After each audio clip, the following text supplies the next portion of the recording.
రామోజీరావు పార్థివ దేహానికి నటుడు చిరంజీవి నివాళులర్పించారు. ఈ సందర్భంగా రామోజీరావు సేవలను గుర్తు చేసుకొని భావోద్వేగానికి లోనయ్యారు.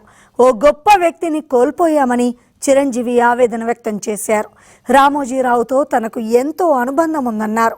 రామోజీరావులో తాను ఓ చిన్న పిల్లాడిని చూశానని చిరంజీవి అన్నారు. వాళ్ళ వెనుకున్నటువంటి కిరణ్ గారు వాళ్ళ తదితర సిబ్బందిని ముందుకు తీసుకెళ్ళి ఆయన కళ నిజం చేస్తారు. ఆయన ఆయన ఆయన అది జరుగుతున్న ఇది అందరూ ఆయనలో ఒక గంభీరమైన వ్యక్తిని చూస్తుంటారు. కానీ నేను ఆయనలో ఒక చిన్న పిల్లవాడిని, ఒక పసిపిల్లవాడిని కూడా నేను చూడడం జరిగింది. ఆయన 2009లో ఆయన తరచూ కలుస్తుండేవాడిని. ప్రజారాజ్యం పార్టీకి సంబంధించినటువంటి ఆయన సలహాలు సంప్రదింపుల ప్రసంగం.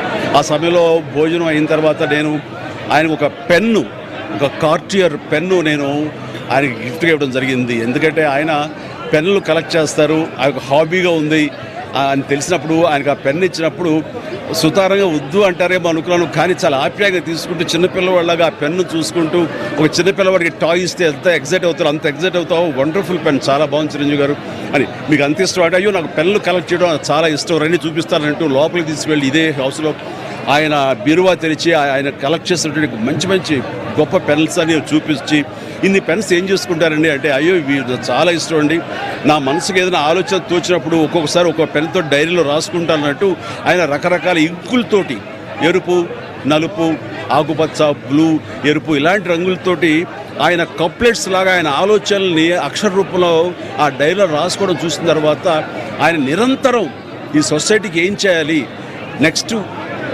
ఎలాగా అటు ప్రతిదీ ఆయన ఆలోచనల్ని అక్షర రూపంలో పెట్టుకుంటూ ఉంటుంటారు. ఆయన అలాగా నిరంతరం ఈ సొసైటీ గురించి తన నిబద్ధతలో ఆయన ఏర్పరచుకున్న కొన్ని ఆశయాల్ని వాటిని సిద్ధించడం కోసం, వాళ్ళ ఆశయాలు నెరవేర్చుకోవడం కోసం ఆయన చేసే ప్రయత్నాలు అవి అంత ఇంత కాదు. ఆ రకంగా ఆయనలో ఆ రోజున అంత అబ్బురపడిపోయినటువంటి ఆ చిన్న పసి బాలును కూడా చూడగలిగాను.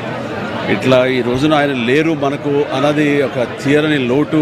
ఇది ఆయనకి, ఆయన కుటుంబానికే కాదు, యావత్ తెలుగు జాతికే ఒక పెద్దని కోల్పోయారు, ఒక గొప్ప వ్యక్తిని కోల్పోయారు, ఒక మహాశక్తిని కోల్పోయాం మనందరం.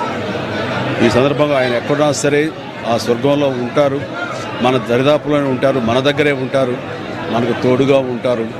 ఆయన ఆత్మకు శాంతి చేకూరాలని వాళ్ళ కుటుంబ సభ్యులకి, వారి సిబ్బందికి, వాళ్ళ అనుయాయులకి, ప్రతి ఒక్కరికి నా యొక్క ప్రగాఢ సానుభూతిని తెలియజేస్తున్నాను.